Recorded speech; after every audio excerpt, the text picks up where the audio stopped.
热天是用电高峰，不过如何省电也受迫步。但是经发局就推出建筑降温的3大改造计划，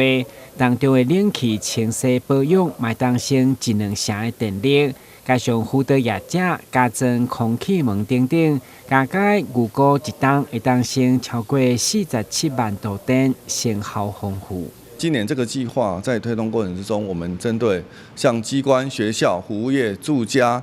校园、社福大楼、公益大厦等等，有17个场域来进行健检，还有提供相关的一些可行的节电的一些措施。那也针对20类的人员指定用户，那我们也稽查320家这些营业的场所来做这个相关的一些节电的措施，包括加装空气门等等。那这些我们预计1年可节省1.4万度的这个效益。那另外在针对一般的住户还有住商的部分，那我们也提出了这个建筑温度隔热改造的这个计划。那这个计划有3个部分，一个是针对智慧用电管理的部分，还有隔热降温的补助措施，还有一些冷气机的清洗